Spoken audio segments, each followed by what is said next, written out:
afternoon, educators. Welcome to Digital Learning Webinar Series presented by Mentari Group and Marshall Cavendish Education.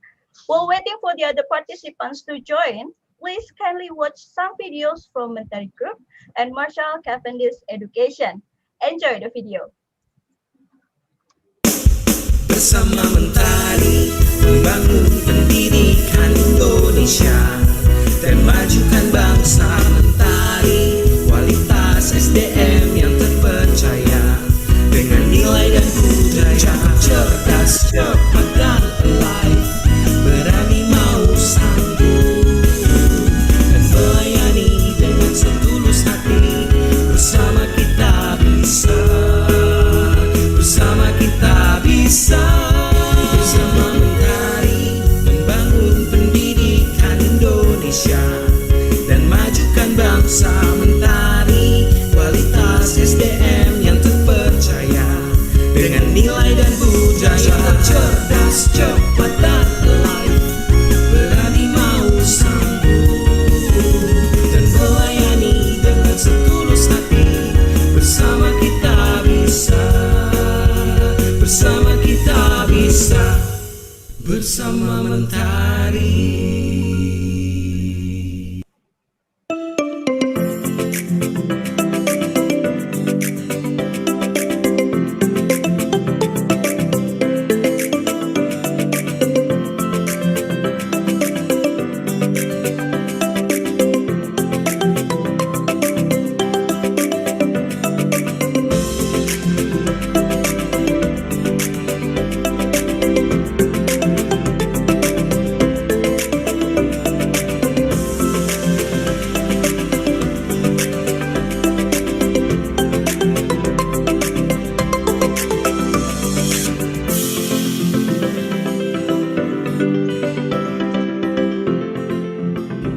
Betapa pentingnya guru.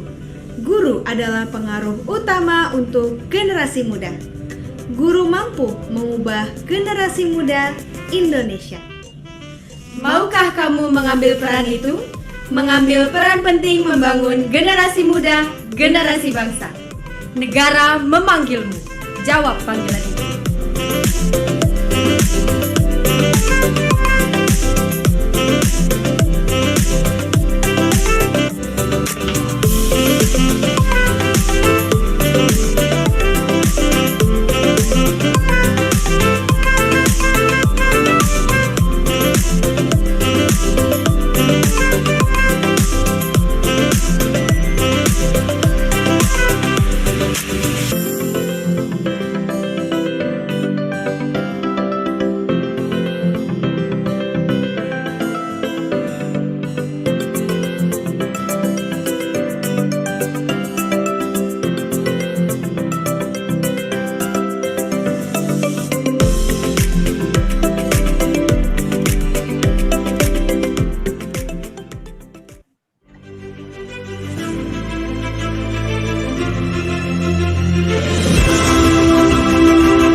Dear educators, you can rewatch the videos that have been shown just now on Mentari Group's YouTube.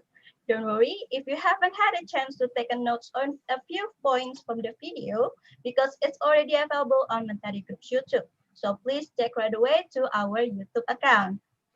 Educators, now we are going to play Mentari Group Anthem that we sing every day and all Mentari Group events as part of our passion to live the vision, mission, and culture of Mentari Group in each of our works, namely build education to develop the nation.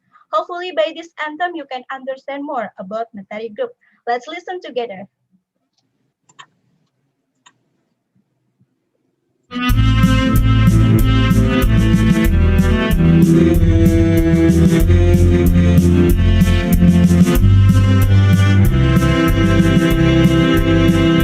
Insan mentari, hai ini waktumu mengabdi bangsa lewat pendidikan.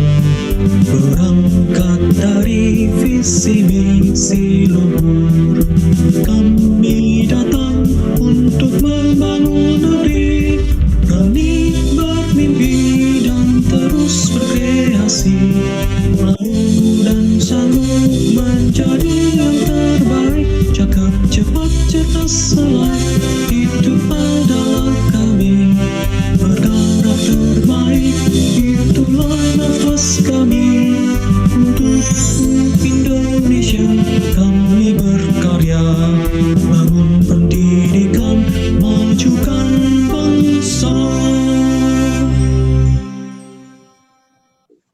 Thank you. Good afternoon, educators. Welcome to Digital Learning Webinar Series presented by Mentari Group and Marshall Cavendish Education. Hopefully, all of you are in the good and healthy condition and ready to join our event. This program is created to be a platform for educators across Indonesia to share and grow together. Today's agenda will cover the topic strategies and ideas for home-based learning. For 2 hours ahead, myself, Putri, will lead this agenda. Educators, for your information, we have 450 participants from 148 schools registered in this Zoom meeting. Next slide. Yeah. Register in this Zoom meeting room and live streaming session. The participants are educators from Indonesia. Wow, that's wonderful, yeah? Before we start our agenda, let me inform you of some regulation for our event. Next, the channel will deliver the materials at 2 p.m. Next, during the agenda, participants' microphone will be off or muted. Next, only the trainer can deliver the materials. Next, we will have Q&A at the end of the session. Next, if you have any question, you may type it on the chat box, or when it comes to Q&A session, you may also use the raise hand feature in the participant column. Next, then, during the Q&A session, I will choose some lucky people to deliver the question to our trainer. Educators, for your information, Mentari Group has organized both online and offline training events in various cities in Indonesia. The training that we conducted from January 2020 until January 2021 was attended by more than 32,000 participants from more than 10,000 institutions in various cities in Indonesia. We thank you for your participation in this Mentari Group training event.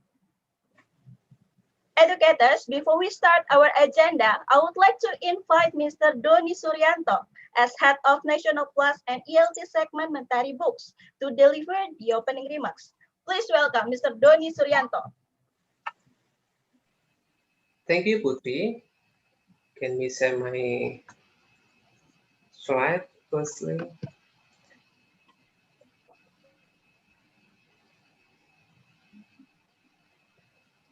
Yes, everybody can see. Okay. Thank you, Ms. Putri. Good afternoon, teachers, educators, curriculum coordinators, and school leaders. Welcome to our digital learning webinar series, Mr. Doni. which we organized today with the support from our esteemed partner, Marshall Cavendish Education. As mentioned by the MC, our session today registered by 450 participants. It's very great to have you all here. And we thanks to you for spending your time with us today. We hope that the session today will give you some insight on strategies and ideas to support the home-based learning for your student. Teachers, it's almost a year. We are forced to shift from face-to-face classroom to a virtual teaching and learning. In fact, across the world, the pandemic has disrupted education system, leading to widespread closures of school, university and colleges, and an increase in distance and online learning, affecting an estimated 60% of the world's students' population.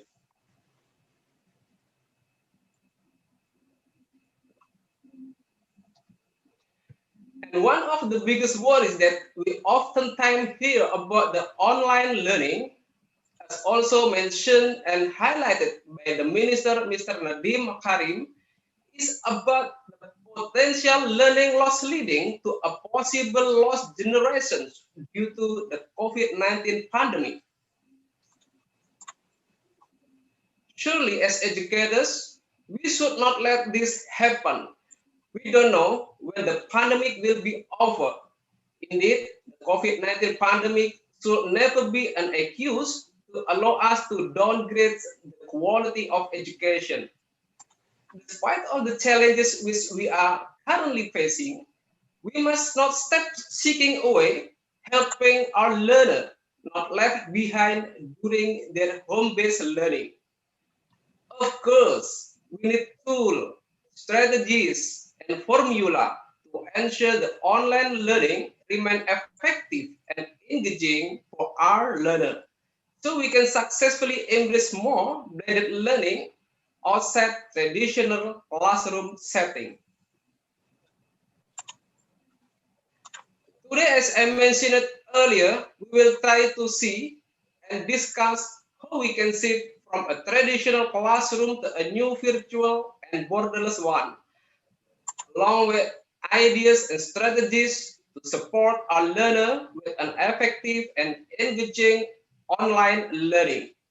The session today is dedicated to math teachers, and as you may have seen from the invitation which we sent to you, we still have one more session tomorrow for science teachers, so it's worth reminding your colleagues who teaching science not to miss the session for tomorrow. Ladies and gentlemen, today's session is a series of work, dedication, and commitment in accordance with Mentari Group's vision and missions to build education together with you as teacher, who are the most critical element in bringing quality education in Indonesia. We are loyal to the vision and mission that has never changed in the last 20 years. Since the day one Mentari Group was established, we aim to become an active contributor to help develop high caliber human capital in Indonesia through education. So, our beloved Indonesia can stand on par with other leading nations in the world. We also would like to thanks to our partner, Masalka Venice Education, for consistently supporting us and educators in Indonesia, and also to our speakers for today's session, Mr. Daryantan.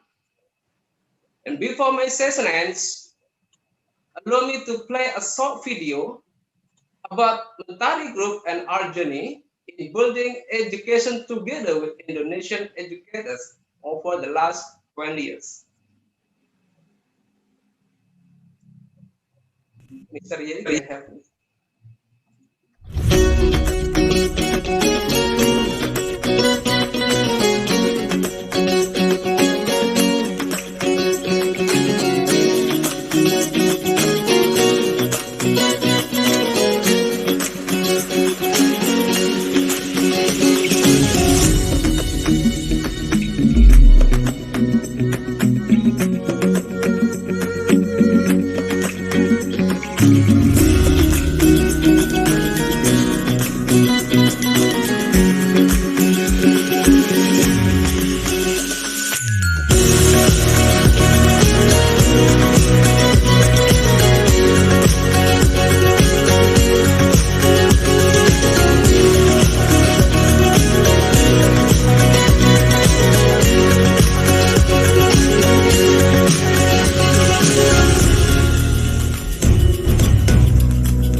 Okay, thanks for watching our video, ladies and gentlemen.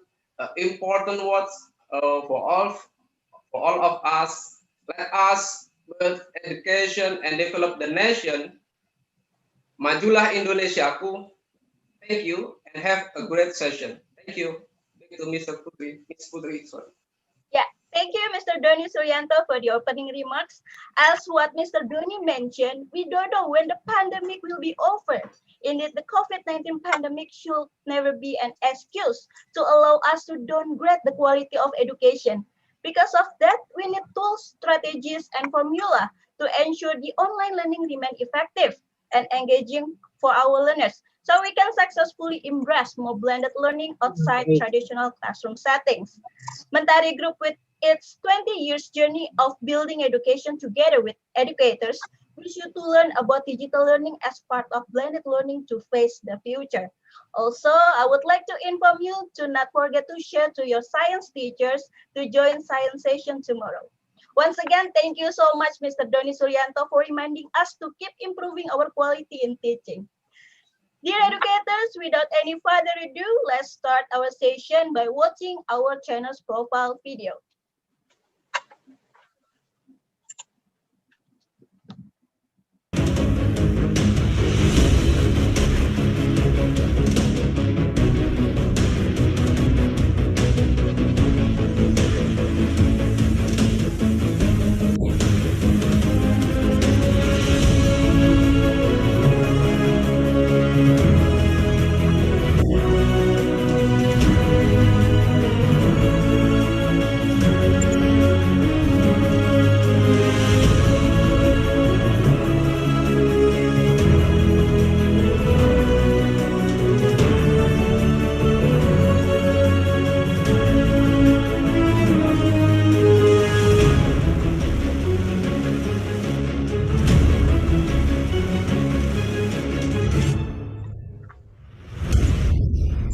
Educators, please welcome Mr. Darian Tan.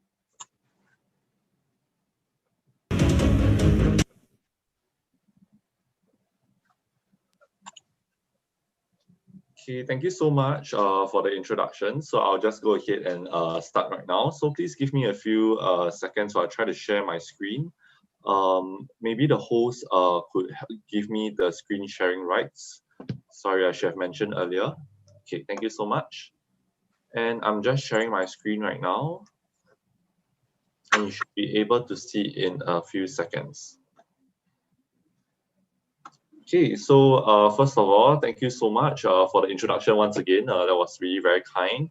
Good afternoon to everyone. So my name is Darian, and I'm actually from Marshall Cavendish Education. So I work with MCE to kind of speak to different people, different schools, and educators about digital our digital products. So I think it's quite unfortunate right now that we are meeting online this time round. I think if it were to be any kind of other circumstances, I believe maybe I'll be down over in Indonesia and we'll be gathered together face to face.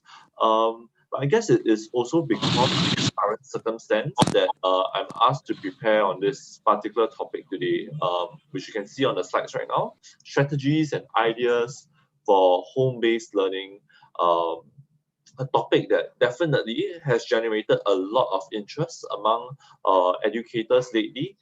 At MCE, you know, we are very lucky to be able to speak to a lot of different teachers, schools, and even parents sometimes all over the world during this pandemic. We definitely help some struggling schools during this period with their home-based learning. But more importantly, I think we also learned a lot during this period, especially from a lot of impressive and resilient schools, which is what I want to share with everyone today. You know, just some ideas that we have picked up over this period, learning from different schools from different countries, and hopefully you might find them useful in some way, and maybe even implement them in your own way. So yeah, before jumping into it, you know, I just want to show you guys some figures. And you can see immediately on the slides here. These figures aren't the most updated. They are actually from last April 2020. But I chose this figure because, you know, you can see even just in April, the beginning of everything, it was really at the early stage. Schools are already closing all over the world. And you can see that there's actually up to 1.6 billion students all over the world affected by April. So this is almost, I would say, 9 months or maybe almost a year already And you can imagine this number would be, of a larger number at this point. And this is, 1.6 billion as of April is a really huge number. But while this number, is quite depressing, admittedly, the main reason as to why I want to show everyone this number is to kind of remind you that you are really not going through this alone. So whatever kind of stress or anxiety that you're experiencing from teaching from home or coming up with brand new lesson plans or just, going back and forth teaching from school and teaching at home, uh, I just want to say that all your peers are experiencing the same thing, not just peers in Indonesia, but peers all over the world, teachers all over the world. We are all experiencing similar problems and you're not alone. Now, since we've spoken to so many schools since the onset of the pandemic, what are some of the things that we have observed? So, doubtlessly, I think just now it was mentioned in the opening address that COVID is definitely a form of a digital accelerator. And it's definitely not just, for the government or it's not just for the workplace, but also for schools also. Schools all over the world. We keep hearing this term, there's a new normal, we have to be prepared for the new normal, so on and so forth. And this new normal is also very evidently very clear for schools and the education system also. This is because school closures are definitely forcing a need for some kind of a new continuity plan for learning. There's always change coming up, and there needs to be a continuity plan that will go on no matter what. So this is what we speak about when we talk about a new normal. Now, disruption has begun, way before most of us are ready. I've written here, disruption has begun. And most of the time it's happened way before any of us are ready. So schools, teachers, and parents, I think even at this point, even though it's almost a year already, I think a lot of us are still doing this adapting. We're still adapting to change. So during this period, we definitely heard a lot of sentiments, mostly fears, but actually we did hear a lot of positive things also, which is kind of like a warm-up I want to have with everyone. I just want to find out from everyone, maybe get one or two answers, just type it in the group chat. I want to actually find out, what is one positive thing that you have observed in your school since the onset of COVID. Just go ahead and type it in the chat, and we'll look through it together. It doesn't have to be about yourself. It doesn't have to be about school. It could be about your students. It could be about your students' parents. What is one positive thing that you observe in your school since the onset of COVID? I'm seeing some answers that's coming in already. Just keep typing them in the group chat.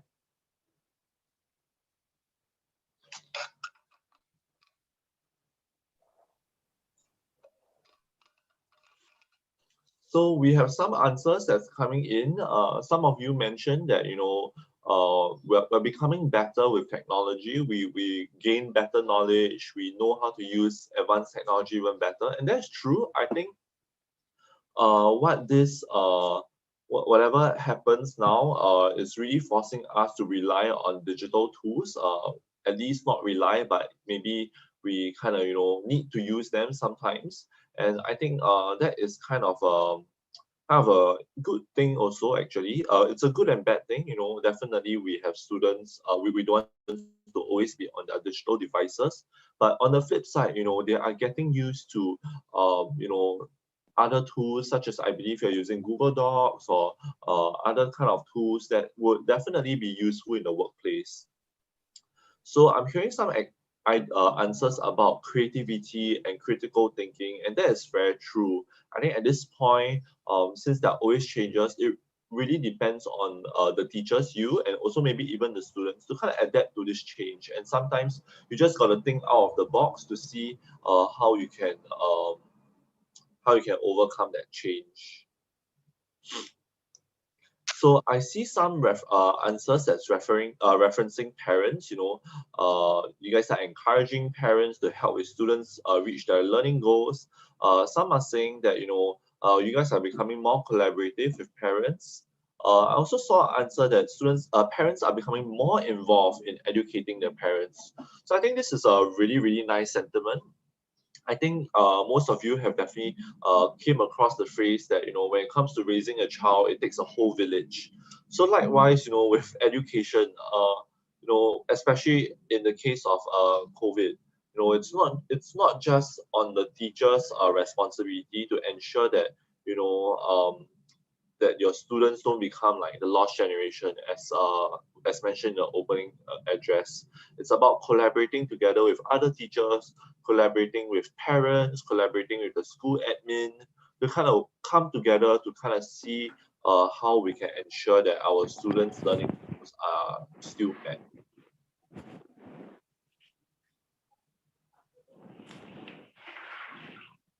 So yeah, I think I really like all these answers. Maybe we'll move on from now, but I think this is also a very great reminder for everyone is that, hey, sometimes when we think about COVID, we think about all the problems that come with it when it comes to teaching.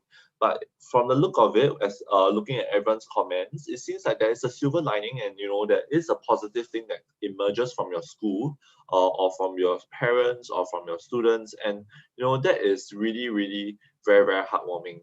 So I just want to share with everyone, this is an example of a teacher in Singapore that has experienced both COVID and also SARS. So I think, the attendees of today, in the room, you guys definitely have heard of SARS.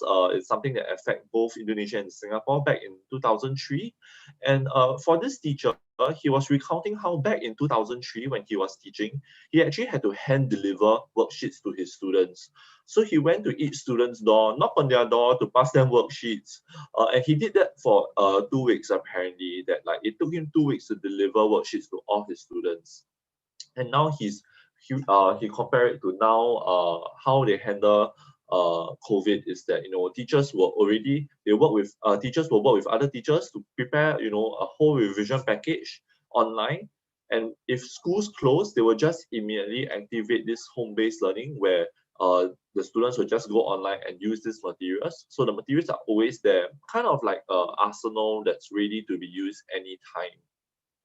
So I think that's very, very interesting how, in a span of almost like 17 and 18 years, how the method of lesson delivery changed so much, even though the situation is still rather similar. So now going back to the positive things that we learned about, these are some of the things that at MCE we noticed, which actually some of you all have already written earlier down in the chat box. You guys are realizing that parents are now increasingly understanding of how tough the job of a teacher is. And I think you will definitely experience that like parents are becoming more understanding, which I think is a really, really nice thing. There's also the fact that the notion of how we have always done things a certain way, or this is how we always done things, that notion is already kind of gone. There's no more excuses now, simply because there's no choice. The mindsets are changing, because not because we choose to change, unfortunately, but it's because there's no choice. So we have to change. So another thing we realize that is that actually sometimes with change, it is the teachers who are more concerned, or the parents that are more concerned usually. The least concerned with change actually are the students. So what we notice is how quickly students actually master the technology that's required for class. So students are usually the one that are ready for brand new change. And I think this actually shouldn't be too much of a shock for most of us here. We know that students, they're at the age where their minds are constantly expanding, and they're usually very, very receptive to new ideas and new things. So sorry about that. Yeah. So it's very, very natural to see that students are the ones that's ahead of the curve, changing things. But of course, we also definitely saw some teachers that are really, really outstanding during this period. They're doing all sorts of things, being very experimental with their teaching, trying different methods and sharing with other teachers. So over this time, we definitely saw some teachers, trying to do science experiments at home, just simple ones, or maybe even asking students to do science experiments using household objects. And I think that is some of them are also trying out video homework.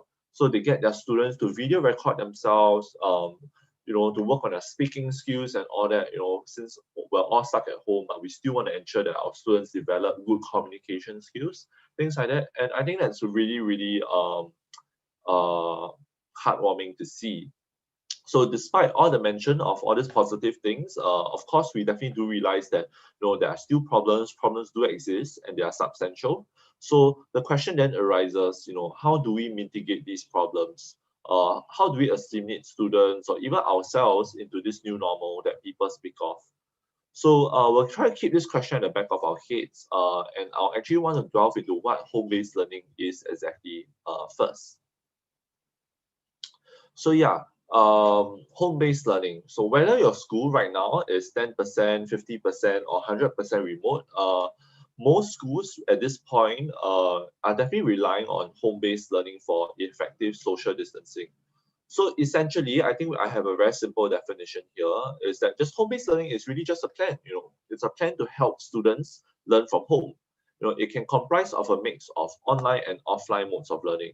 So I think what most of you all are starting to use are e-learning methods. Maybe you're giving assignments online or using videos, sending student YouTube videos, or maybe you are doing a Zoom class right now, like how we're attending Zoom conferences so often now.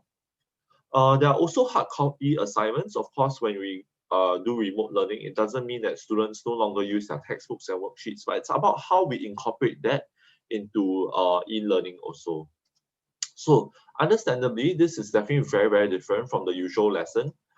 Teachers we work with definitely lament about this a lot. They talk about how, hey, lesson preparation is completely different now. It takes up a lot of time.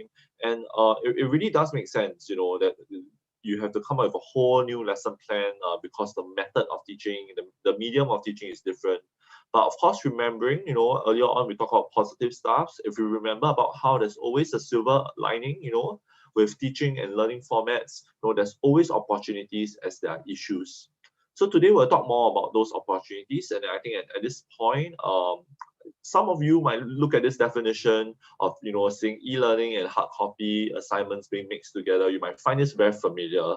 And you would think, hey, isn't this blended learning? So yeah, it really does sound like blended learning. And this is simply because of how suitable blended learning is for home-based learning. Now, if I were to differentiate the two, I'll explain it this way. I'll say that home-based learning is really kind of like the circumstance that we're thrown in. However, blended learning is the opposite. It's the tool that you're given, the tool that you have, is the toolkit, the magic wand that can help, that is already optimized perfectly already in the event of this circumstance. So essentially, home-based learning is, the circumstance that you're in, and blended learning is the thing that will help you overcome any issues you have with home-based learning. So while home-based learning is kind of something that we are very, very new to, you probably only started a few months ago, but blended learning, luckily for all of us here, it is extensively researched. So extensively researched that it's actually highly contentious and that there are a lot of different models and definitions to blended learning. So before I jump into definitions of blended learning, you can see that I have listed out a few models here. So for those that are not very familiar, maybe I'll just go through some of them. You have your outside-inside model, where maybe you're in the classroom and you get your students to go out and maybe look for objects, maybe look for, if you're a science teacher, you'll probably ask students to look for insects or maybe look for leaves, so on and so forth. And they bring it back into the classroom, and maybe each group will have to present to the class what their findings are, share it with everyone. There's also station rotation and lab rotation, which is kind of similar. For example, maybe you have a whole class of, you divide the class into 5 different stations, and each station will be a different kind of problem set, a different math question that they have to solve. And students will rotate as they rotate each station after they are done with one.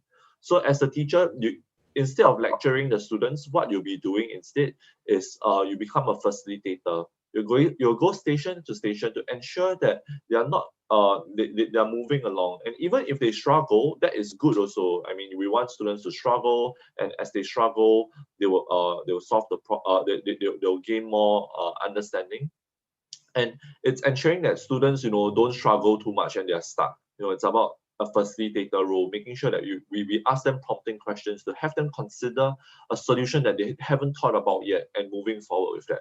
So that's some ideas around station and lab rotation.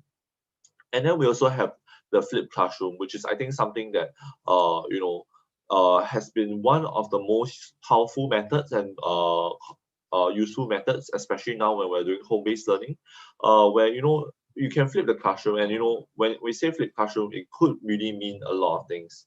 Maybe you want to get your students to do the reading at home first, to learn about the topic at home first before they come into class, and you just answer questions, or maybe you test them, you give them a pop quiz, or maybe you get students to prepare different students to prepare a topic, and you get them to present to the rest of the class. So there's peer learning, that's also a way of doing flipped classroom. Of course, there's also self-directed learning, where students are deciding what they are doing, how they want to learn instead. And also there's mastery based, where you focus on mastery, understanding that in a class there's different kind of students that require different learning methods, or different time frame to pick up a concept, and that is focusing on mastery as opposed to time based.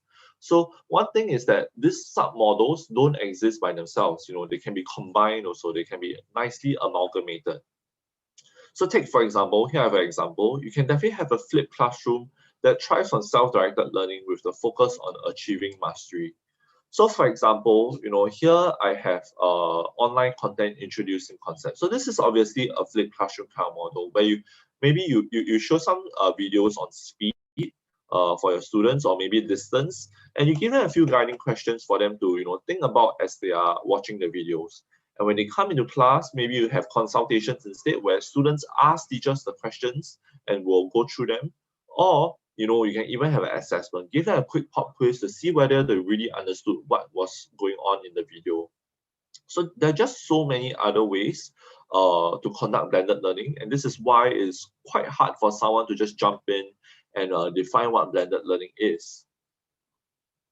Nevertheless, there's one particular definition that I saw in a research article that I really, really like. So it says here that blended learning is essentially the use of technology to combine in and class and out of class learning, maximizing the educational impact for students as a result. So I understand, while at first glance, it might seem like a really normal, kind of a run-of-the-mill definition of blended learning. But what I really like about this definition is the part about maximizing educational impact for students. So I guess I'm already kind of giving away a spoiler later for what I'm going to talk about when we talk about MCE's approach to blended learning. But it's so obvious. I mean, isn't the focus on educational impact for students always the most important to consider? It's never about what model we're trying to use, or whether we should use flip model or classroom, or in or out classroom, or whatever kind of fancy technology, maybe you bought new software or something. It's never about that technology also. It's always about how can we maximize the educational impact for students. And that's the most important. So yeah, I really, really like this definition, especially the part for maximizing educational impact. Now, I actually found this video, this great video defining what blended learning is. So I'm actually going to share it with everyone. We can take a look at it. It's quite a short video. It really summarizes what blended learning is really nicely, and also gives an example of flipped classroom. So let's take a look. Okay, I'm just going to share my screen again. Hold on, yeah.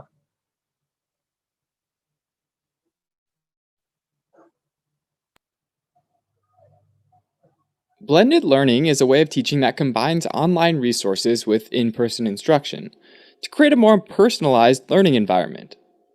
With blended learning, instructors often make some or all of the content available to the students outside of class time. Taking this to the extreme, students could consume all of the traditional lecture material at home at their own pace, and during class time they could complete work assignments traditionally given as homework during class, as well as other activities like team-based or project-based learning. This describes the flipped classroom model, because it flips what students do at home and in the classroom. Typically, when a teacher creates a lecture, they have to make an educated guess about the knowledge level of their audience, since they have limited information about what each student knows or remembers. If a lecture is too difficult, then most of the students will be lost. If it's too easy, then most of the students will be bored. So teachers typically end up lecturing to the mythical middle of the class and hoping for the best. By putting their content online, students can move at their own pace. Those who are familiar with the material can go through it quickly, even watching it at an increased speed, while others who aren't as familiar with it can pause to take notes, rewatch it, or call up other resources to help them understand a concept being explained. An additional benefit for all students is that they can choose to engage with the material when they're most alert, which satisfies both the early bird and the night owl. And for those students that have disabilities, they can take the breaks that they need without having to worry about missing out or distracting others. Putting work assignments back in the classroom also has a number of benefits from a learning science perspective. A lot of students describe the frustration of feeling like they understand a concept in class, but then being confused when they go home and try to apply it to an assignment. This is also supported by research. We learn best through active work, not passive listening. Doing work assignments during class time means that teachers are available when students need them the most, when they're trying to apply their knowledge. Another place where students traditionally struggle is with out-of-class group work, because it can be hard to coordinate an in-person meetup as well as make sure those meetings are constructive. Moving group work into the classroom setting makes the logistics straightforward, and it also allows the instructor to keep an eye on group meetings and to help facilitate them if needed.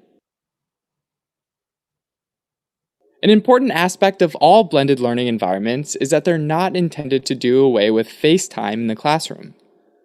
Unlike online classes, where all of the material and interactions are online, blended classrooms count on face-to-face interactions between students and teachers.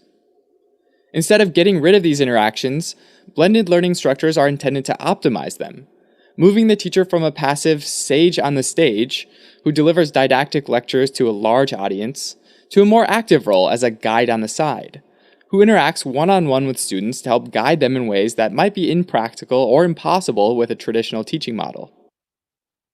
By doing this, blended learning classes move from a teacher-focused learning model to a student-focused learning model. In a traditional classroom, the approach is generally time-based, meaning the whole class moves at the same pace. All students get the same lesson on the same day, and are tested on that material at the same time. And then they all move on to the next topic regardless of their individual exam performance or if they have gaps in their knowledge. Blended classrooms are flexible enough to allow the use of a mastery-based model, which acknowledges that not all students are going to get the material at the same time.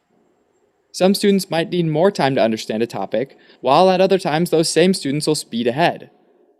By giving students as much time as they need on a topic, and letting them decide when they're ready to be tested, blended classes can help to ensure that students move forward only when they've shown that they can apply what they've learned with confidence. Blended learning, though, like any teaching approach, brings with it some important challenges. Because this approach depends on technical resources, they have to be affordable, reliable, and easy to use for both the students and the teachers. Oftentimes, there's also a learning curve that has to be navigated, especially for those that have never used technology in the classroom. Another challenge is making sure that the materials are being reliably and independently consumed by the students, and they're coming to class prepared. This can be incentivized by closely tying in-class work assignments to the content that's being delivered online, and can often be tracked with learning platforms. Finally, one of the biggest challenges to blended learning is that it really changes the role of the teacher to that of a coach, and puts students in the driver's seat of their own learning, teaching them how to think as well as what to learn. This shift is an important one, and requires buy-in from both the teacher and the student to be successful. When it's done right, though, blended learning can lead to a much more enjoyable and effective learning experience for both parties. Alright, so as a quick recap, blended learning combines online resources with in-person instruction. And one type of blended learning is the flipped classroom, where students consume their lecture resources at home and spend class time doing in-class activities. This allows the teacher to change from a passive sage on the stage to a more active guide on the side, facilitating a student-focused learning model.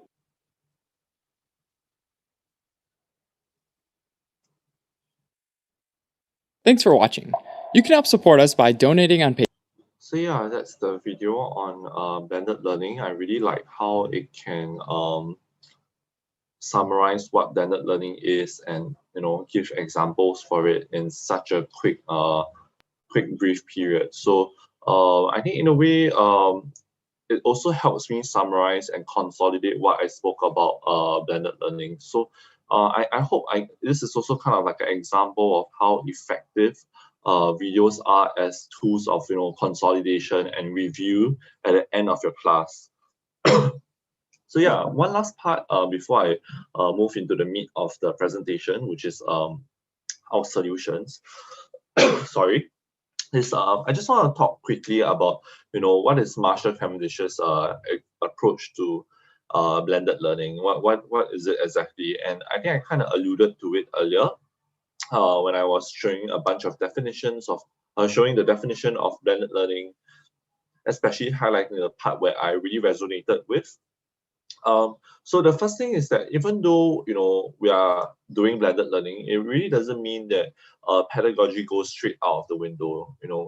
Those that are familiar with us, those that are using our books, I'm sure you are very familiar and you know that we have been in education for so many years, almost 70 years.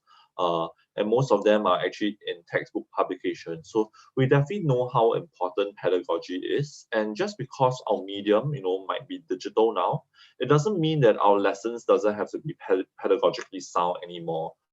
In fact, you'll be surprised that most of the pedagogy in our typical traditional lessons can definitely still be directly applied for digital and blended lessons because of how foundational it is. So I have a few examples here. Like for example, if you're a science teacher, which I think most of you are math teachers here today. But if you're a science teacher and you're using our books, you'll be familiar that we do have a 5E instructional model here where we want to engage students, explore, explain, elaborate, and evaluate. We want them to go through this process. And maybe for language teachers or any other topic, you do have a format to your class. You want to do a warm-up first, afterwards a presentation. Then you want students to practice a little and maybe personalize the tool that they've used and maybe do some extension activities and ultimately do a wrap up. And one that I'm sure everyone is very, very familiar with is how, for us, it's very important to use the concrete pictorial abstract model when it comes to teaching. Definitely, we want students to really see the objects or like things related that can be represented in a concrete or pictorial format first before we move on to abstract numbers, simply because there's no point just throwing abstract numbers at students. And what will happen is, if they don't understand what it exactly means, is that they will just end up memorizing as opposed to truly understanding the concept itself. So likewise, we ensure to, especially in our math materials, we do kind of embed this kind of little pedagogies that's built in our content. So yeah. Next, one more thing before we move on is that we also want to argue that with content, it's very, very important, to think about to always ask the right questions, when you're planning your lesson. Here, for example, you have to think about, what you're trying to achieve. Are you trying to teach shadows or teach speed or angles? What are your requirements? Maybe you have to cover it in 2 periods. Time is of the essence. Or like, what are your students struggling with? Maybe they have a weak understanding of a particular portion. Or like, what kind of concepts or learning outcomes do you need to cover? And lastly, here's another last example, what resources are available to you?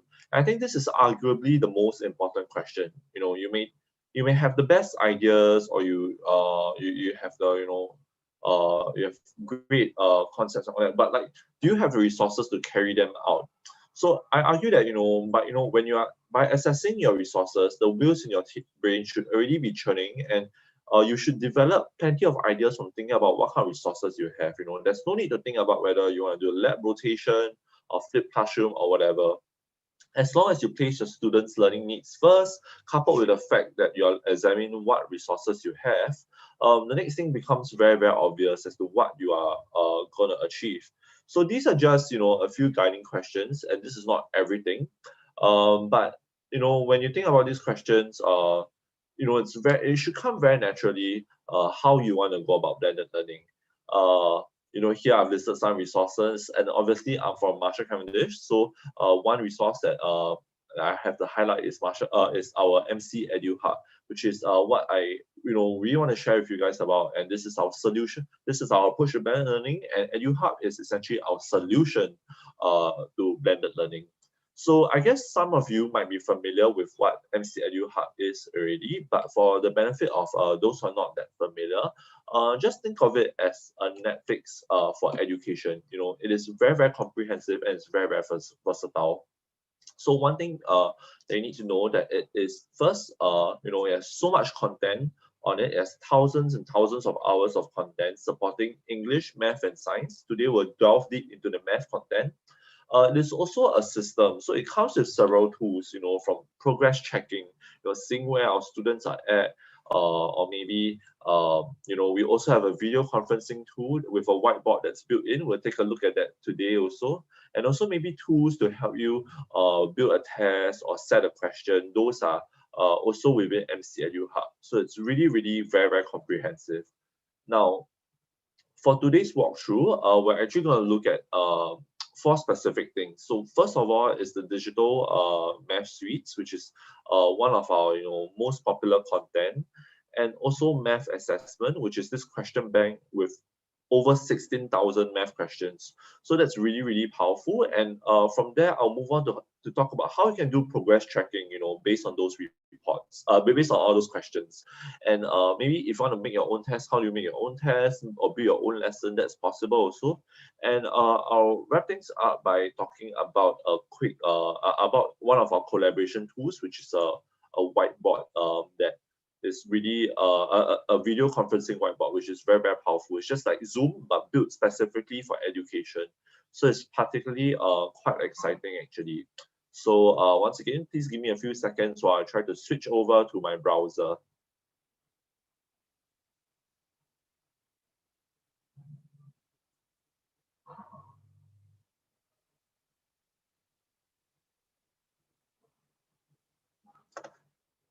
So yeah, here I am back in my browser. I'm just gonna log in first. So you can see it's a very, very simple login page.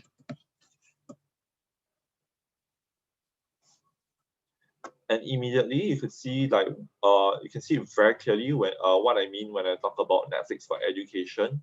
I can easily toggle the subjects, but as you can see, we have so much content. Just yesterday, I was speaking to another group of teachers about our English content. We have content that's for all-rounded, but we have also content focusing just on writing and oral. And tomorrow, my colleague will be speaking about science content that we have, which is really, really exciting. But more importantly, what we're talking about today is actually the math content. And the one that I really want to show everyone today is the digital math suite. This right here. We actually have it for grade 1 to grade 6. Maybe we'll start off with an example from grade 2. So as I'm clicking in, you'll notice that everything is nicely categorized according to topics. So we can easily search for what we want. So let me go to numbers to 1000.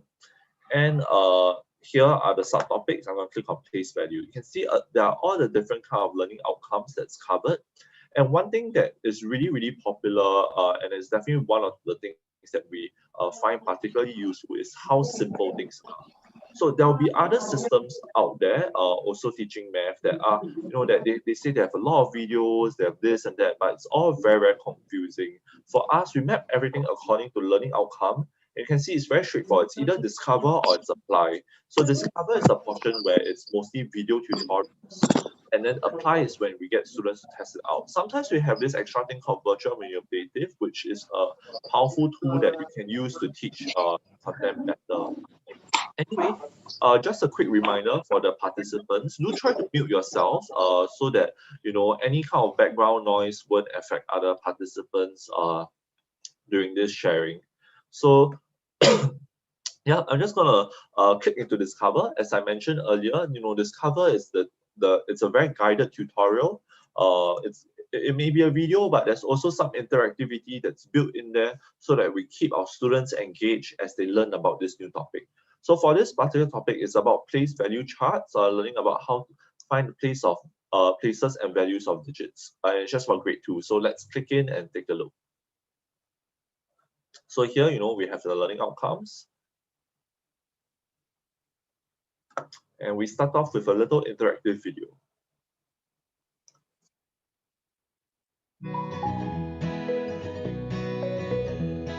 These are pieces of wood. If you put them next to each other, nothing happens. These are magnetic cubes. If you put them next to each other, they pull or push.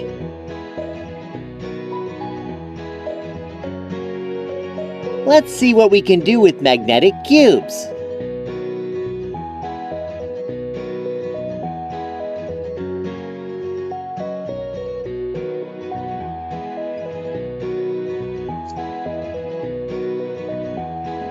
So before I move on, this is while we don't immediately jump into the math content, and there's a reason for that. We want to engage the student first. Get them pick their interest. Like, oh, what's going on? Why are we learning about magnetic cubes first? Pull them in first before we go into the actual teaching. So yeah, let's continue. That's cool!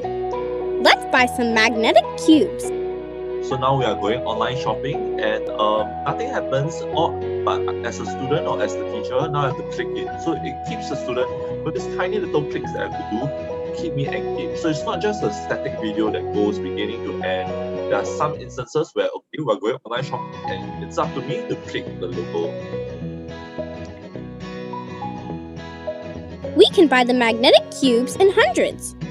Let's buy a few of these. So once again, another portion of interactivity. So you can see that it's flashing, and as a student, I'll know, okay, I have to click here. So let me buy magnetic cubes in the hundreds.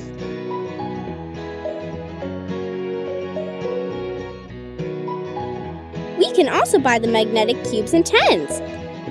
Let's buy a few of these as well. Clicking at the 10.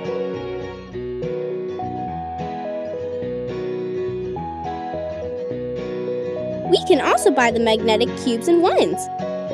Let's buy some of these ones cubes.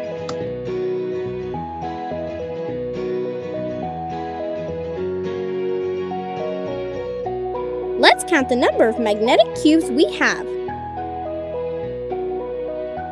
There are 2 hundreds. We write 2 here.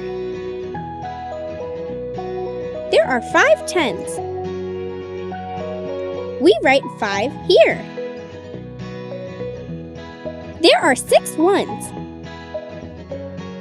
We write 6 here. There are 256 magnetic cubes. The digit 2 is in the hundreds place. It stands for 200s. Its value is 200. The digit 5 is in the tens place. It stands for 5 tens. Its value is 50. The digit 6 is in the ones place. It stands for 6 ones. Its value is 6. We can write 256 as 200s plus 5 tens plus 6 ones.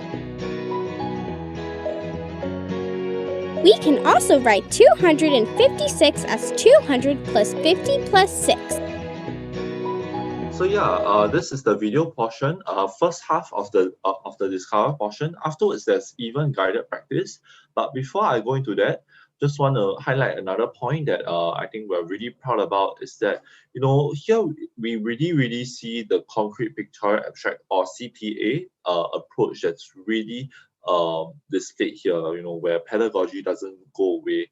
And no, we don't just say it's CPA just because we use a few cubes and all that, but it's just about this whole design. And you can see that, that the idea of concrete and pictorial and abstract is together at the same time. So students, when they see like, okay, the abstract numbers of 2, 5, 6, 200, 5, 10, 6 ones, and 200 plus 5, 50 plus 6, they can compare it immediately to what they see here on the left. So conceptually, they are able to make that connection. Whereas what we notice, unfortunately, when we see our competitors' solutions, is that they kind of break it into half. First, they show you the concrete and pictorial part, then they'll just move on to the abstract, and it doesn't provide that connection for the student. But here, as a student, there's that reference point. They can make the connection in their head. They're like, oh, okay, here what I'm seeing is 200 cubes. That's why I'm writing 200 this way. So yeah, something really, really tiny, but will make such a big difference in your students' understanding. So afterwards, we're going to do even more online shopping. This is still the tutorial portion actually, but we'll be using some questions along the way to kind of tease out the students, to build on that foundation and tease out their understanding. These are amazing objects we can make. Let's see how many magnetic cubes we need for each of them. Let me just choose one of them. We need 189 magnetic cubes to make this object. Let's get the correct number of magnetic cubes. So now as a student, now I'm prompted, okay, I have to choose 189 now. So maybe, okay, I need 1 100, 8 tens, and this is me clicking, yeah, and 9 ones. So I'm learning by doing. So there are 189 magnetic cubes. There are 100, 8 tens, and 9 ones. The digit 1 is in the hundreds place. It stands for 100. Its value is 100. The digit 8 is in the tens place. It stands for 8 tens. Its value is 80. The digit 9 is in the ones place. It stands for 9 ones. Its value is 9. 189 is equal to 100 plus 8 tens plus 9 ones, which is also equal to 100 plus 80 plus 9. So yeah, there we have it. There's a quick, there are 2 other sums to go through to take a look. But basically, this is once again interactivity that's built in. Even though this is a tutorial, it's guided, we want the student to partake, to use the virtual manipulative that you see here, and work out what's 189 when we place it on the value chart. So yeah, maybe let's move on to the next portion, which is the apply portion, really quickly. And we'll take a look at how we test students, assess students, and have them apply what they just learned.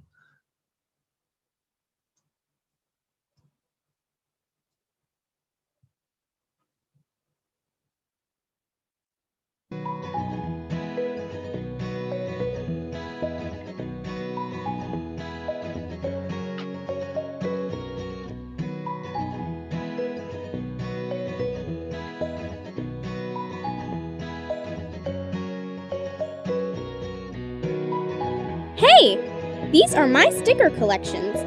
Come and take a look.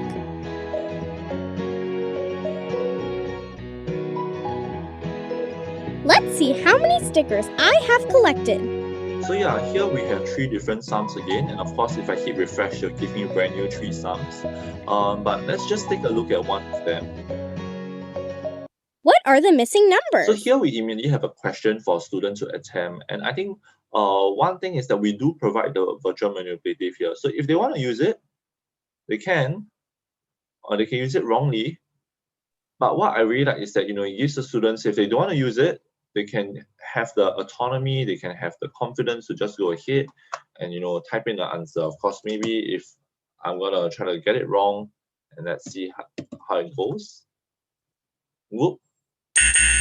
At least one answer is incorrect. So yeah. In a 3-digit number, the first digit is in the hundreds place, the second digit is in the tens place, and the last digit is in the ones place. Now let me Try try to again. use the tool to help me. So there are 372 stickers. So as a student, I know, okay, maybe I need to get 3 100s, 7 10s, and 2 stickers. And now I just see, oh, okay, 3 is in the hundreds place and its value is 300. So let me try. Wow, you are good. So yeah, this is an example of the apply portion, and you immediately have an explanation afterwards. So actually just show one more example. And for grade 4 this time, maybe I'll show the Discover video very quickly for you to see the variety of the kind of like videos and like sums that we have. This one will be on improper fractions. What we'll be seeing is how this alien is trying to teach us how to convert improper fractions and mixed numbers using a pizza. So let's take a look.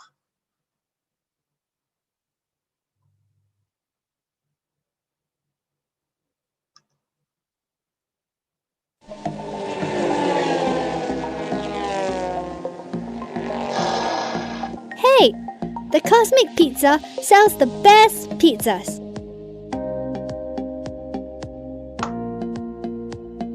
Do you like pizza? So now the alien actually asked me whether I like pizza. So once again, very, very unrelated to math, but it's a way of like kind of keeping our students engaged. So like I can be, a very unmotivated student. I can be like, no, like you'll still bring me back in. No, perhaps I can change your mind. Follow me.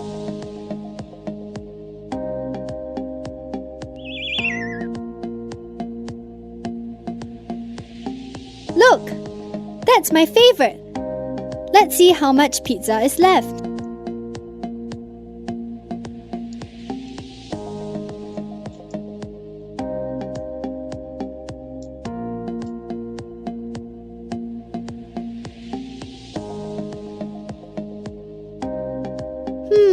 Each slice is 1/6 of a pizza.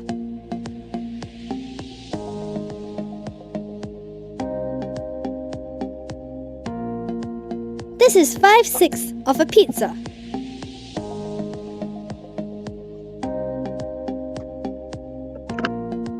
Two whole pizzas. And 5/6 of a pizza. Aha! There are 2 and 5/6 pizzas left.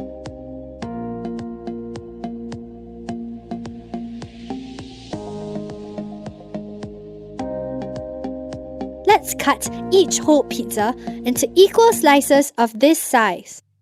So once again, you notice that side by side, they highlight the 2 whole pizzas and the 5/6 of a pizza, and then they provide this abstract number right on the right, which is really, really powerful, where students can make the connection. They can see, oh, okay, that and that is equivalent.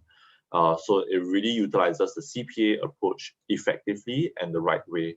Now, once again, another tiny little bit of interactivity that, gets student engaged, the whole learning by doing aspect. Now I have to cut the pizza, and as I'm cutting through it, student making a connection that, hey, oh, okay, I'm cutting 1 whole pizza into 6 parts. So let me just click on it.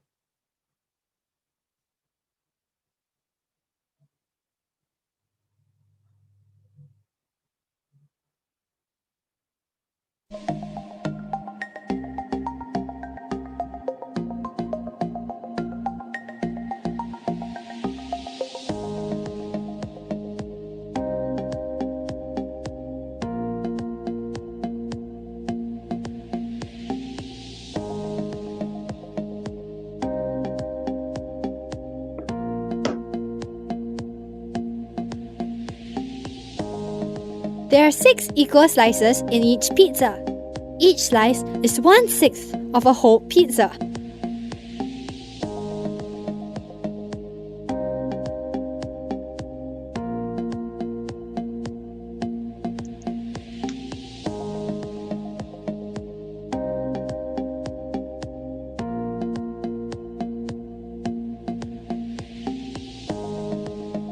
Let me just fast forward a little.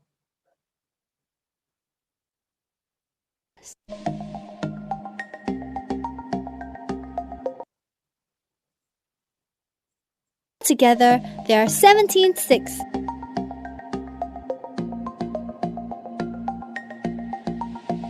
The amount of pizza has not changed, so 2 and 5/6 is equal to 17 sixths.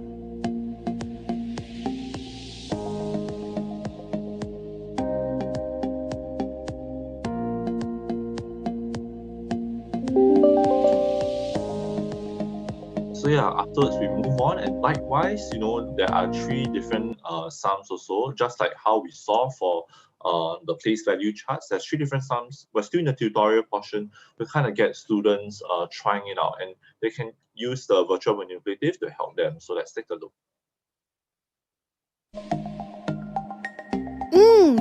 The pizzas are delicious. I'm full. Let's see how many pizzas we have left. So I'm just going to click on one and we can try. There are 2 and 5/8 pizzas. Let's cut each whole pizza into eighths like this. So earlier on, we can get to play with the place value chart, but now the students get to cut the pizza, and it really helps, understanding that, okay, to convert, to a mixed fraction, I have to match the denominator of this particular pizza that has only 5/8, and how do I convert to the denominator? I have to cut it into equal parts. So maybe if the student doesn't get it, I can still cut it into maybe 4 parts instead. And if I click check, let's see what happens. The pizza slices are of different sizes. So it's prompting me, Try okay, again. so I have to cut it according to 8 slices instead. So let's see. And I think it's really, really nice how they label it 1, 2, 3, 4, 5, 6, 7, 8 for the student. Thank you. That's 21/8 altogether. So 2 and 5/8 is equal to 21/8. We can write the mixed number as an improper fraction like this. 2 and 5/8 is equal to 2 plus 5/8. 2 wholes have 16/8.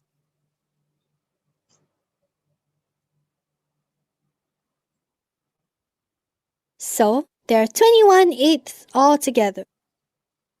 So yeah, once again, you see very, very similar stuff now applied to a different topic. So really, really powerful stuff. Definitely one of our most popular products there is, which is the Math Digital Suite.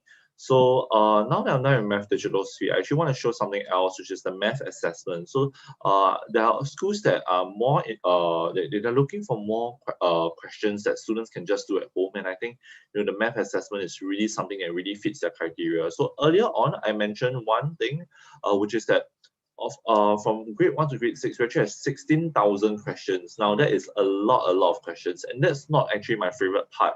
So let me click into maybe just this particular one, grade 3.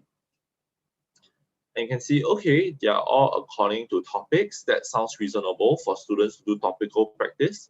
But what happens when I click into, for example, geometry, and then maybe for angles?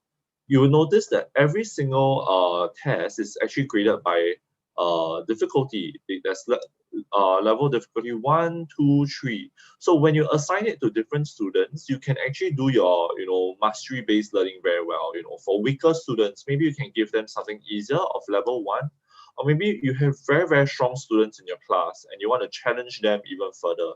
You can give them questions of a higher difficulty. So this is really one of the best parts of the math assessment. So let's click into it and let's see what else is even better about it. So maybe let's take a look at quiz 2. And now as it loads, you can see I have my questions here. I have 8 questions here. Um, I have a question here, is is there an angle formed between OP lines OP and OQ? I would say yes, because they share a common point. And let me hit check. And you can see, wow, it is immediately auto-marked. And not just auto-marked, but it actually provides a solution to explain why, an angle is formed when 2 lines meet at a point, and yes, they do share a common endpoint. So we have this, every single one of these 16,000 questions that are all auto-marked. So a student can just go about this and just get everything marked. So let me maybe get this wrong. I say that there's 45 angles in this shape, and I got it, I hit check. I got it wrong, but it gives me once again a step-by-step solution explaining why there are 8 angles in the shape. Yeah, so it is really, really very, very powerful.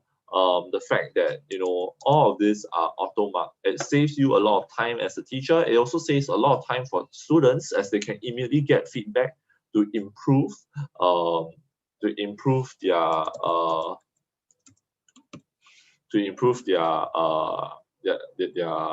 math. Yeah, so oops, I got it wrong. So yeah, this is one of the most exciting parts. Maybe let's take a look at maybe another topic from grade 6. Maybe for fractions. And you can see, once again, everything mapped according to the level of difficulty so that you can assign it to students accordingly. Let's try difficulty level 3, though I suspect I might get it wrong. And yeah, once again, everything is auto-marked and a solution is provided. I keep getting it wrong, but yeah, get the point. But of course, when I spoke about assessments, I talked about how everything is mapped according to level of difficulty, how it is all auto-marked. But one more thing is definitely the progress checking. As a teacher, we definitely do want to see how our students are doing, and not just for the math assessment, but even also math digital suite. We want to see whether they have been doing it. So one thing about Eduhub, MCE Eduhub that's so powerful is that there are reports and progress tracking provided. And how do I do so? Let me show you guys. I can just easily click on my reports, and maybe I want to see how their mastery is. So I just click on mastery. And here I have a class. For example, I'm looking at grade 3 and looking for digital math suite grade 3. I can see, okay, I'm teaching 3 classes, 3B and 3C. They haven't done it yet, or they haven't mastered yet. But let me look at 3A, 80% of mastery. So let me just click into 3A, and I can see, oh, actually, I have students here, we student, student 1, Malvin student, they all haven't done it yet, but here I have Eric student has finished 80% of it. And let me click into it further, and I can see exactly which topic that he has mastered, and he's doing very well for perpendicular and parallels. Hasn't done really well for the other topics. So as a teacher, maybe I immediately know, hey, okay, maybe I need to work on this particular topic with this student. So it's a very, very, very powerful way of just zooming in and seeing what kind of help the student needs. Not just checking whether they have done the work, but also seeing whether, how well they are doing in a particular topic. So this is a really, really powerful tool. I think when it comes to digital, when we want to talk about, not just assigning work or like digital content, the power of digital really comes when you get to see reports like this to inform your teaching methodology and to save a lot of time both for teachers and students. I think we definitely heard of teachers who they say that, okay, this student is terrible in ratio, and they keep reteaching ratio over and over again and not finding out what exactly is the problem. But with MCE Eduhub, they're able to identify, oh, is this particular skill that the student has an issue with. So yeah, that is MCE Eduhub progress reports for you. So really, really powerful. A few more things that I want to go through actually. First off is the tools. We can create a test and create a lesson very easily. So I'll also touch on this very, very briefly. So maybe, for example, we can take a look at how we can build a test. Here I have a few examples already, but let me just create a new one. For example, I want to do maybe fractions, pop quiz 1. and I'll set the topic to math and the grade to maybe grade 4. And I can even type in some keywords, you know, just so if I want to search for it easily, I can. Passing criteria, I'm teaching a very, very strong class. I want to challenge them. Maybe I'll give them, you know, 60% to pass. You can see I have an introduction. I can say, you know, introduction, you know, this is a pop quiz.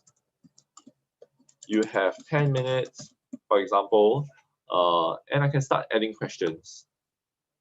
There's so many questions I can add. For example, I want to add an MCQ. Let me just reshare my entire screen. Yeah, like here I have an MCQ. For example, I can type in a question, what is X? I can even insert a picture. So let me try inserting a figure that I have. Maybe I want to add in this figure, and I can have it here immediately right here. And I can choose the correct answer. Okay, maybe this is the correct answer. And I can even type an explanation. This is because yada, yada, yada. I can also add another question, so on and so forth. Maybe let's try a short answer question now. And what happens if you want to add mathematical symbols? Very simple. I have here very easily at fractions, maybe. You know, I want 4 out of 5, and I have it immediately. Maybe I want something more complicated. I can just open this up. And maybe you want fractions, you want algebra, you want functions even. That is all possible. So let me just go ahead and do like maybe a fraction instead with this figure here.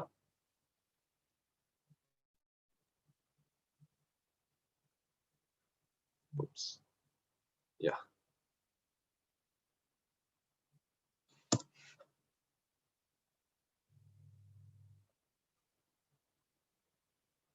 Okay, for some, I think I'm lagging. So that, doesn't matter as long as you know that you can actually, you know, key in mathematical symbols very, very easily, just like that. And you know, you can choose the answers, generate answers, so on and so forth. So yeah, this is how you create a test, and how it will look like for students is very, very similar to what you saw for the assessments. Here I have one. I'm just gonna go ahead and yeah, this is how it will look like for the students. So that is the test builder. Now lesson builder is when it gets exciting. So here are some lessons ready. Remember we saw all those content, the tutorials and all that. What if you want to mix and match them? Maybe you want to add assessment channels together with your math digital suite, and maybe even a YouTube video. You can easily do that. So let me show you how you can do that. For example, grade 4 fractions is the title of our project. Is for mathematics, and it's for grade 4. Yeah, let's just skip this part and let's hit create. And immediately you will see you can, the lesson builder will ask you, okay, whether you want to draw content from my library or your own resources or even from YouTube. So maybe I want to start off with my library, which is what we saw earlier. I want to look for the math digital suite. And bear in mind, you might see a lot of content here and it might be intimidating, but that's really only because I'm using my account, which is the admin account, and it does have a lot of content. But anyway, as I was speaking, I was looking for the content earlier that we saw. So maybe I really like the video, so I'm just going to add the video in. Afterwards, maybe I'm going to add the second half of the video in too. And maybe I want to add some questions. So I'll just pull them out from my math assessment channel right here. And once again, you can see, you know, there's difficulty level 1, 2, and 3. Maybe I'll key in 1.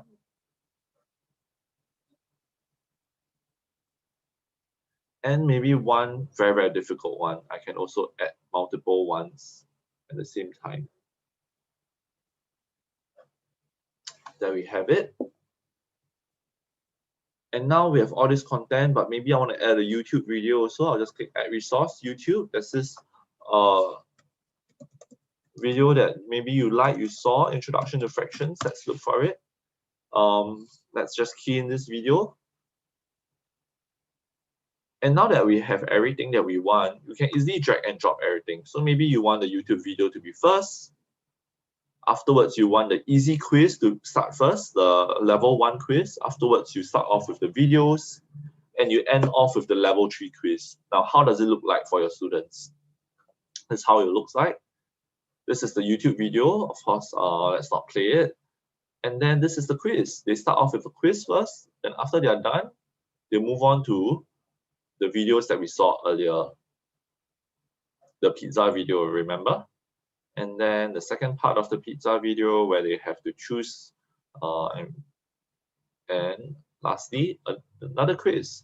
So obviously this is really, really powerful because you can mix and match things, assign them to different students. You know, stronger students, maybe you might want to give them more difficult questions. And for weaker students, maybe you might want to give them tougher questions. So the possibilities are really quite endless here. Really, really helps out both students and teachers ultimately. Now, one last tool. Thank you so much for sticking with me for so long. Just one last tool I want to show everyone is actually our live classroom, which is, I was mentioning this thing called Hey Hi, which is almost like Zoom, but designed specifically for education. So I just want to click into live classroom and we can take a look. So once again, you can see it's really quite easy to set up a new classroom. I can just hit new meeting. And I can type in, you know, maybe intro class, and I can choose a lot of different formats. It really depends on how many students you have and what you're looking out for. You know, maybe you have a very, very big class and you just want the host to share the video and audio, students can't. That could work also. But here I have an example already that I created called fractions review. So I'm just going to click in and join a meeting so you can take a look at it. So that's my name, and I'm just going to click join meeting. It's testing out my camera and my audio. I can't use my camera right now because I'm using for Zoom. You guys can probably see me through Zoom, but don't mind that. Let's just go ahead and try Hey Hi out. So first thing you see, what you should be seeing is, this is supposed to be my face, but because I'm on Zoom right now, you can't see. And you can see all the different kind of whiteboards here, which is, here I have one. And, you know, I can do very simple stuff. I can be writing on the whiteboard to do my lecturing. You know, for example, I'm typing Y equals MX plus C. And I think very soon, maybe a few people from Ontari will join me in this Hey Hi call. But yeah, I can write things like that. I can, you know, highlight this part, so on and so forth. Maybe I want to create one new whiteboard. I don't really like that. I want to add an image that I have. You know, just now that image that we have earlier. Let me just click on insert image. And maybe I'm, you know, teaching science or something. I can just pull out this water cycle, add it into it, use it for my lecturing. I can say, you know, hey class, you know, look at this. It's it's so much more easy, intuitive and suitable compared to sharing your screen. But here now you have a whiteboard. You know, Zoom is very, very limited when it comes to these things. But, you know, when it comes to Hey Hi, I can easily pull out an image and highlight, okay, transportation, you know, precipitation, so on. And as my students come in, they can also partake in, you know, this in writing down what is here also. So how one thing that's really, really powerful is that maybe I can create a new board and I can go into my libraries.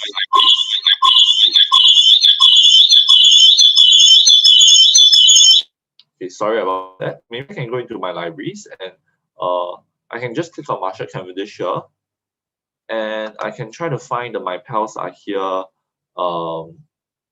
My pals are here. Books, maybe for example, this one. I can just insert the page right now, and I can say, okay, this question. Whoops. Let me just zoom out a little. Yeah, I can say, okay, Ira will do question 6, and Hidri will do question 7, for example, and they will just go ahead and do it. So I think, I do see some red marks here. I think someone is already at it already. So it's really, really powerful how the students can just come in and do, and maybe as they are writing, maybe they write 1 kilometers and 2 meters. I can come in here and I can immediately mark them. Yeah. So Hey Hi is really, really powerful in itself, and definitely do consider it if you're getting MCE Eduhub, as it is very, very effective when it comes to teaching. I think Zoom is great and all that because you get to see each other and all that, but when it comes to teaching, something like Hey Hi is really, really very powerful in itself. So yeah, let me just switch over. I've just done with the demonstration. I'm just going to switch over to my PowerPoint slides again to wrap up the session. Just the last 5 minutes.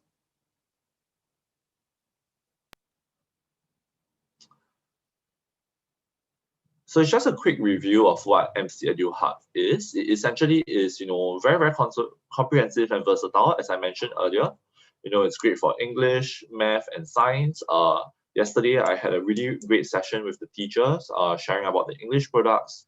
Today, thank you for being part of today's session. I got to share with you the Math Digital Suite and the Math Assessment. Tomorrow, my colleague will be helping out and sharing with everyone, what kind of science content we have. And, do try to attend that session also, because the science content are really, really quite fun and engaging. And the most important thing, is that Eduhub really does support both teachers and students, because of how many different tools we have. I mentioned earlier, we do have progress checking. You can see different kind of reports from the the quizzes and the activities that your students do. Here's an example of a mastery report that we have here.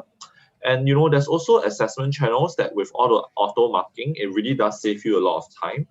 I think the Hey Hi whiteboard, as you can see, this tiny little example here is really, really quite powerful to see how teachers and students can interact this way, and teaching becomes so much more easier online. I think one thing that is quite exhausting for teachers through Zoom, they have to make PowerPoint slides and all that. But easily with Hey Hi, it really does save a lot of time. Now, lastly, with things like Hey Hi and all that, you can really supercharge your textbooks. We talked a lot about digital tools today, but it doesn't mean that we just throw the textbook out of the window. It doesn't work that way. But with tools like Hey Hi and Eduhub, it can really provide support to the existing textbooks that you use now. So yeah, with that, I just want to say thank you so much for wrapping up this, for giving me time this afternoon to listen to me ramble about blended learning, and afterwards a little bit about the MCE solutions such as MCE Eduhub. So thank you so much. I have a quick survey. If you have time, do try to help me do it. I'll just type the link into the chat box, and I'll hand my time over to the team to organize the Q&A right now. But as we do the Q&A, do try to help me do the feedback form. Yeah. So thank you so much. Okay, thank you so much, Mr. Darian, for such a great and informative session. I'm sure that our teachers get some insight and better ideas on how they can do their blended and home-based learning better for their students. As what Mr. Darian mentioned, this is a web-based digital platform, and your students will need to subscribe to access the contents of the MCE Eduhub. Please just let us know, or you can contact our education consultants if you want to learn more about MCE Eduhub. For you as teachers, this program is very useful and powerful to help you monitor and track the progress of your students. Furthermore, with the rich question banks inside the program, you don't have to worry anymore about giving extra math practice for your students. In short, MCE Eduhub is a perfect platform that combines the power of content and LMS learning management system to help you better in doing and planning your blended learning program. Jadi sekali lagi Bapak Ibu jangan ragu untuk hubungi kami apabila Bapak Ibu tertarik untuk mengetahui lebih lanjut mengenai program MCE Eduhub Matematika ini. So now it's time to open Q&A session. If you have any question, you may type it on the chat box or use the raise hand feature in the participant column. Yes.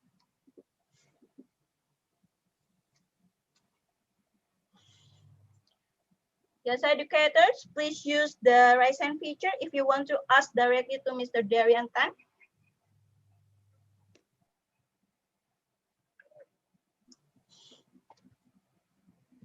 Oh, there is a question from the participants coming to our chat box. Mr. Darian, you mentioned that the program will be good to support home-based learning during the COVID-19 pandemic. Suppose we will return to face-to-face classroom, how can we still continue to use EduHub? Yeah, I think that's a very, very good question. So actually right now, for some of our schools, they are not fully home-based. A lot of our schools are, half home-based and half back in school. And how they do use MCE Eduhub when they are back in school is that sometimes they will try to do things like, okay, maybe one hour a week, the class will go to the computer lab and we'll have an MCE Eduhub day where the students will, do the math, digital suite by themselves, so on and so forth. So that is one way of doing it. Otherwise, once again, going back to the flipped classroom, maybe before class, the students can watch the video, and when they come into class, they come to the class with questions. So yeah, there's a lot of different ways to use it. Okay, thank you for the answer. Please, everyone, you can ask anything about the MCE Eduhub. You can use raise hand feature to ask directly to Mr. Dorian.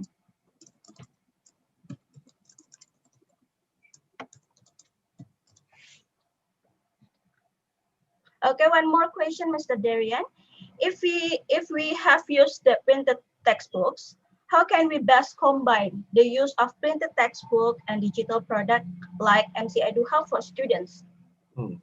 So earlier on, I was showing the lesson builder. So what some teachers do is that with the lesson builder, they actually do put up our e-textbook onto the lesson builder, and they try to mix it, match it that way.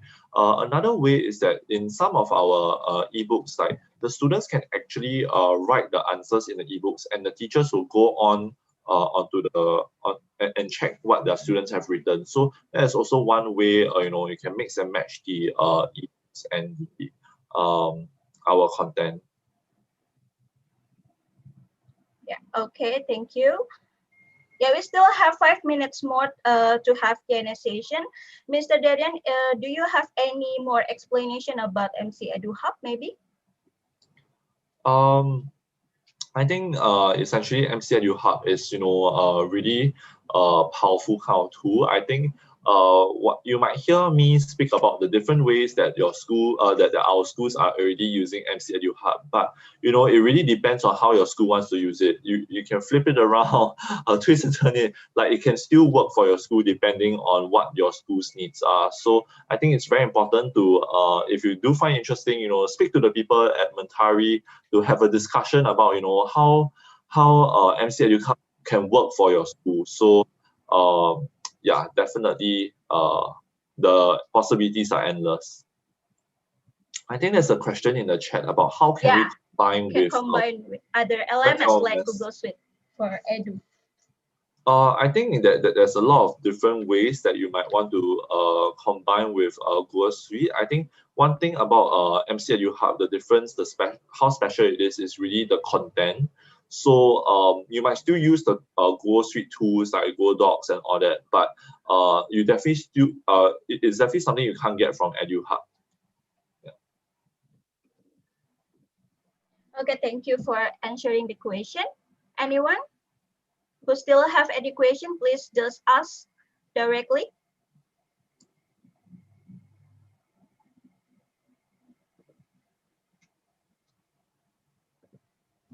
Okay, no one?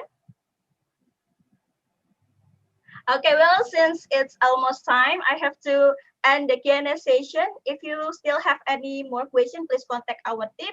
So thank you so much, Mr. Daryantan. Hopefully by this session, the participants are enlightened and have our mind refreshed. Educator, now let's take a photo together. My colleague Ruswan will take the picture. Okay, everyone, please turn on your webcam so we can take photo together. Okay, educators, I will lead the photo Yeah. together. Mas Yeri, please show the slide. Okay, allow me to deliver in Indonesia. Baik, Bapak Ibu, kita akan melakukan sesi foto bersama. Saya akan ambil foto sebanyak 10 kali ya Bapak Ibu ya, karena ini banyak sekali pesertanya sampai 300. Jadi bisa siap-siap dulu, saya akan jepret sebanyak 10 kali. Baik, siap-siap. 1, 2, 3.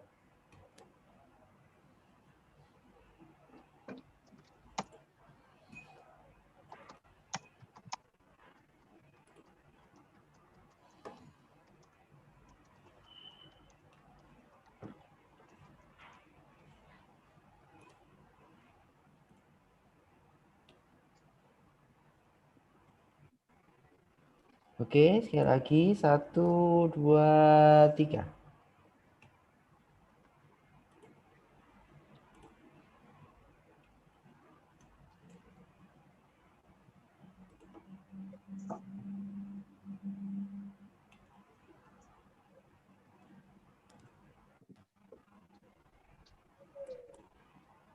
Oke, baik.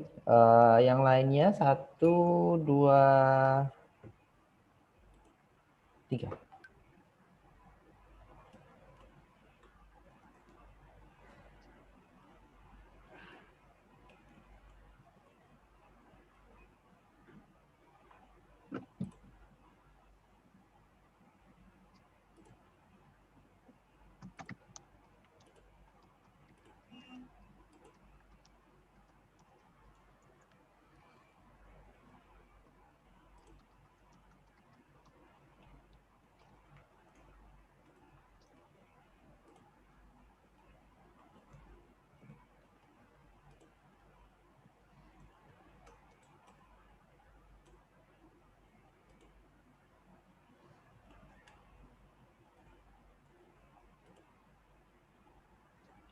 Baik, Mbak Putri, bisa dilanjutkan, silakan.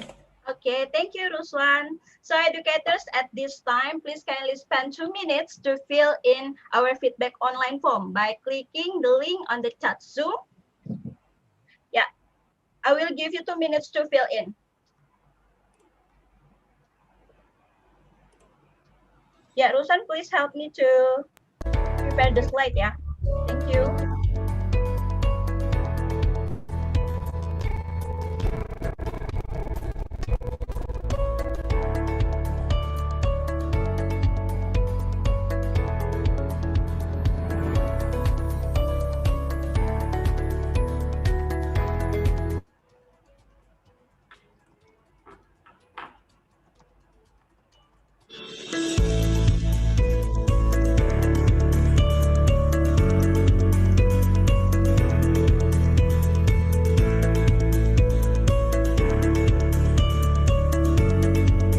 Bapak Ibu sekalian, mohon untuk memperhatikan pada saat memasukkan nama dan email pada saat pengisian feedback form agar tidak terjadi kesalahan, karena feedback form ini sebagai data untuk pengiriman e-sertifikat ke email Bapak Ibu sekalian. Terima kasih.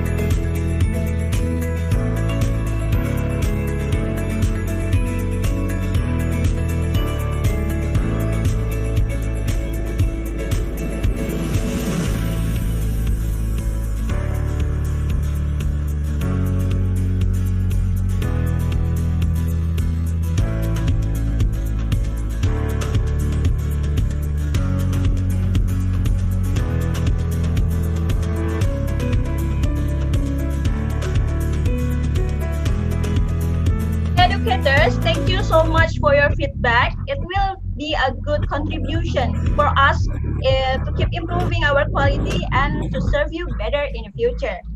Educators, I would like to share to you some information. Please, next slide. Okay. There is one more session for digital learning webinar series, which is science session. Please do not forget to share to your science teacher to join science session tomorrow at 2 p.m. Next info is from Mentari Bookstore. Next slide. Mentari Bookstore is now available on Shopee platform with special price. So don't forget to visit and follow Mentari Bookstore on Shopee. Okay, next slide. Educators, I would like to share the newest Mentari group platform for you to access. The first is Hadir.U. We provide Hadir.U site for everyone to register for Mentari group's event, both face-to-face and live streaming. Also, through Hadir.U, you can create your own event. Kindly visit www.hadir.id regularly to check our event updates. Or if you want to have partnership, please contact our team. And the second one is Mau Pintar. It's an online learning platform that provides a lot of learning videos that can be accessed every day by students or even educators to have inspiration for teaching ideas. One of the current events is Mentari Tutor Online for students learning with the best of Mentari group tutors. Currently, we have classes for maths and English subjects. Please kindly visit www.maupintar.id to access the online learning platform. Dear educators, it's the end of today's session. Hopefully, this session can provide a lot of information and ideas for the teaching development, especially in the current condition. On behalf of Mentari Group and Marshall Cavendish Education, we would like to thank you for your participation and hope to see you again in the next training. Stay healthy and have a nice day.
If I move the angle B, you see here. Okay, I will stop. Kita akan belajar matematika dengan topik luas dan juga keliling. Bantu Kak Hijri untuk mencari panjangnya berapa dan lebarnya berapa. Dengan menggunakan apa ini namanya? Penggaris. Ya benar, penggaris. Oh, karena ini keliling, jadi cara mengerjakannya adalah 2 kali panjang tambah lebar. keliling sama dengan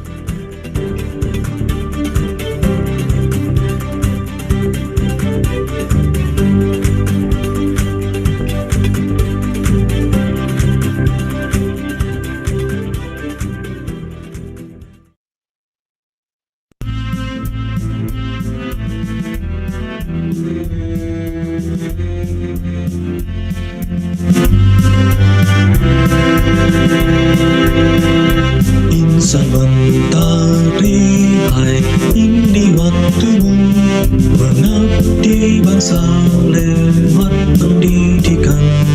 Berangkat dari visi misi luhur, kami datang untuk membangun negeri, berani bermimpi dan terus berkreasi, mau dan sanggup menjadi yang terbaik, cakap cepat cerdas selain itu adalah kami, bergerak terbaik itulah nafas kami. Untuk Indonesia kami berkarya, bangun pendidikan, majukan bangsa.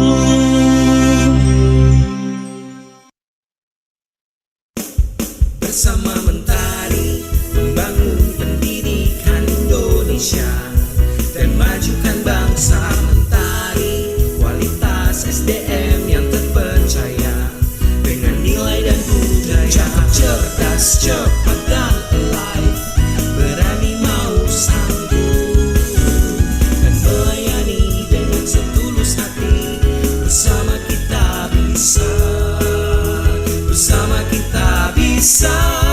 Bersama mentari membangun pendidikan Indonesia dan majukan bangsa. Mentari kualitas SDM yang terpercaya dengan nilai dan budaya. Cerdas, cepat dan alive, berani mau sanggup dan melayani dengan setulus hati.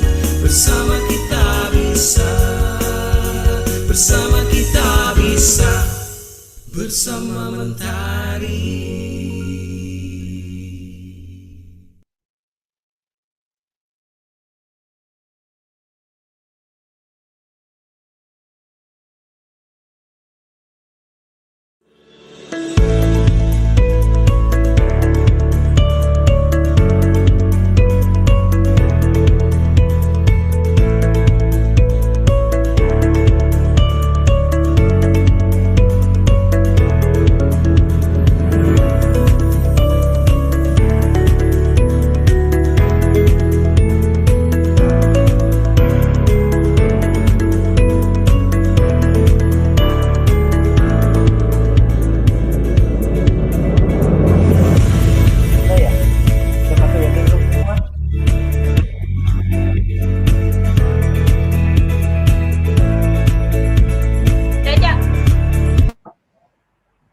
Oke, live dimatiin aja kali.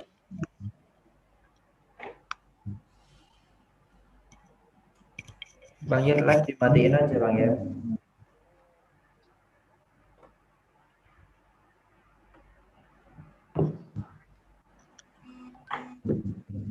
Bang Yeri mana?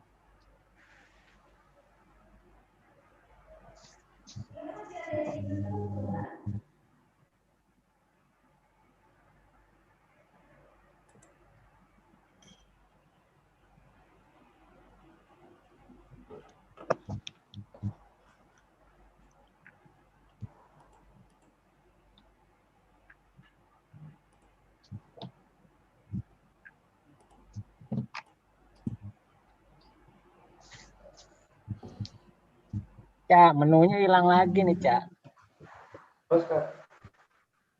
Bos kasih saya aja. nggak bisa